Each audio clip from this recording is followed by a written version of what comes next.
dos jogadores da categoria Sub-20 do Coritiba, quem também passou a integrar a equipe Coxa Branca, que está disputando o Campeonato Brasileiro de Aspirantes, são atletas que têm contrato com o clube, mas estavam atuando em outros times.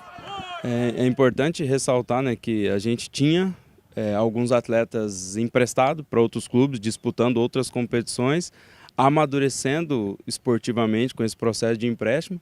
E nada melhor do que continuar maximizando essa possibilidade de transição dos atletas da equipe da categoria de base para a equipe principal dentro da nossa própria estrutura, sem adição de recursos financeiros, sem aumentar essas despesas e potencializando também os nossos recursos internos. Para mim foi uma experiência que não tem igual, onde eu nunca tinha saído do clube. Faz 7 anos que eu estava aqui, tive a oportunidade de sair, passei pelo Londrina, passei pelo Foz e para mim não tenho palavras para dizer como foi essa experiência. E é uma outra oportunidade de estar voltando, estar fazendo campeonato pelo Coritiba, time que eu gosto, e é uma experiência inacreditável. Além de Cadi, quem também voltou para o clube para integrar o elenco Sub-23 do Coritiba são os atletas Evandro, Guilherme Parede, Rafael Faquin, Paulo Vitor e Luizinho. Kleber, o jogador que dispensa a apresentação, é o que mais balançou as redes com a camisa do Coritiba neste ano. Já são 15 gols até aqui. Peça importante do elenco Coxa Branca, ele é considerado referência pelos companheiros de time. Porém, por alguns percalços no meio do caminho, o atacante ficou fora dos gramados. Agora, Kleber se prepara para retornar aos jogos. Kleber, para os mais confiantes e torcedores do Coritiba, a essa altura do campeonato eles não imaginavam que o time estaria nessa posição delicada do Campeonato Brasileiro, da tabela do Campeonato Brasileiro. Te surpreende também essa situação do time e a que se deve isso, na sua opinião? Nossa, um monte de coisa. Eu acho que a gente teve mais uma vez, como nos outros anos, troca de treinador. Eu acho que isso eu sou contra, né? Eu acho que a gente precisa começar e terminar com um treinador. Resultados ruins todas as equipes vão ter no Campeonato Brasileiro, é um campeonato muito competitivo e a gente está tendo o exemplo do Corinthians, né, que fez um primeiro turno espetacular e hoje está tendo dificuldade.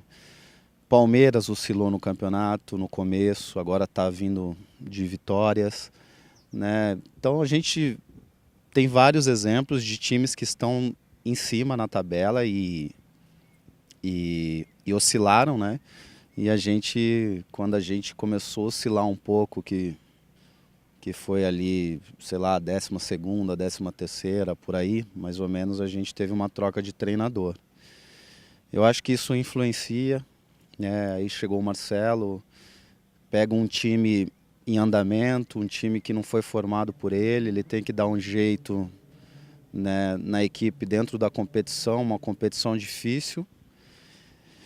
E leva tempo para isso, né? Eu acho que agora que a gente está colhendo alguns frutos, alguns resultados positivos, ele está começando a dar cara ao time, a ter um pouquinho mais de tempo, conhecendo melhor os jogadores. E eu acho que isso influencia diretamente nos resultados. Né? Outras situações também que acontecem, a gente acabou perdendo jogadores, né, jogadores importantes por lesões, por cartões, isso é normal do campeonato, né? A gente infelizmente não tem tantas peças para repor, né? Eu acho que o nosso grupo teve dificuldade, eu acho que no planejamento também a gente tem dificuldade de repor as peças, né? Então eu acho que são vários fatores que acabaram prejudicando a nossa equipe dentro da competição. Você comentou, Kleber, sobre os desfalques, você foi algum deles, né? E sem dúvida nenhuma, um jogador muito importante para a equipe, né? As estatísticas provam isso e até mesmo o discurso, né, dos outros jogadores do time. Você se culpa de alguma forma por essa fase do Coritiba? E como que foi esse tempo em que você esteve fora dos gramados sem poder ajudar a equipe? Eu acho que o jogador ele tem que se cobrar sempre, né? estando em campo ou não, eu acho que a cobrança tem que ser maior de cada um. Você culpar a ou B por alguma coisa, eu acho que não. Eu acho que um clube não pode nunca depender de um ou dois jogadores, até porque existem lesões, existem cartões, como eu disse. Infelizmente, a gente oscilou muito, não tivemos jogadores que se deram bem nesse momento, né? Infelizmente. A gente espera que, né, os jogadores, principalmente aqueles que têm mais experiência, possam, né, assumir essa responsabilidade e somar pontos, melhorar a nossa equipe na classificação para a gente ter uma participação digna no campeonato.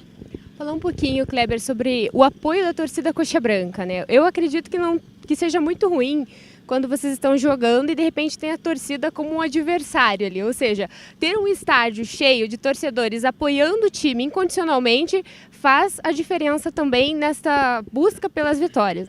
Sem dúvida, como eu disse, a gente teve e ainda tem muita dificuldade, né? Eu acho que se o torcedor ele entender a importância e realmente lotar e nos ajudar, é um fator muito positivo, né?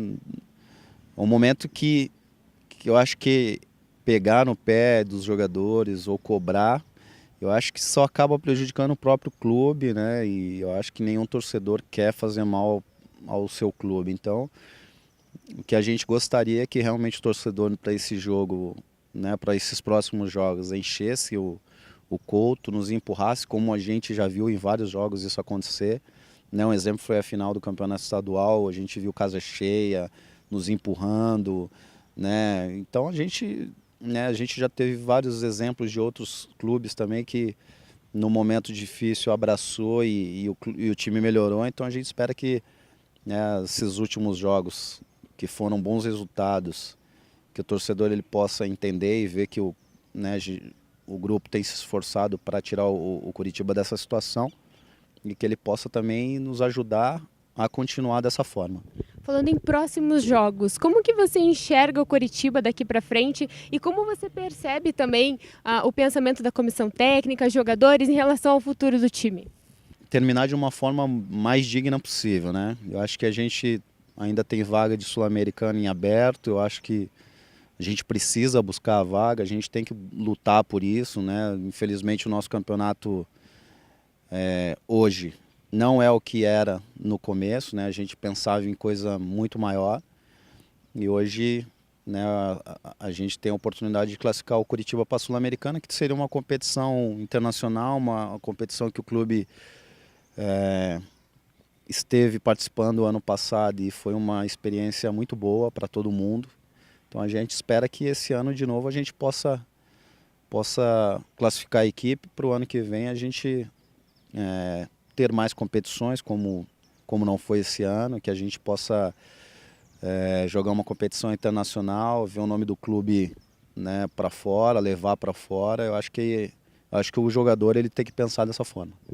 Você se sente preparado, Kleber, para voltar a campo e como está a sua expectativa aí em relação a isso? Me sinto, lógico que é um tempo grande, né, uma cirurgia. Mexer no joelho assim é difícil, né? Você precisa retomar a confiança, você precisa ter ritmo de jogo e infelizmente nesse momento o ritmo de jogo é zero. Buscando ter mais confiança nos treinamentos, fazer as coisas acontecerem da forma que vinham acontecendo. Mas é difícil, vamos ver se eu consiga o mais rápido possível retomar esse ritmo de jogo que infelizmente o tempo é curto, mas eu espero que as coisas vão acontecer bem e eu vou conseguir fazer bons jogos até o final do campeonato. Um departamento fundamental no futebol é o que analisa o desempenho da equipe.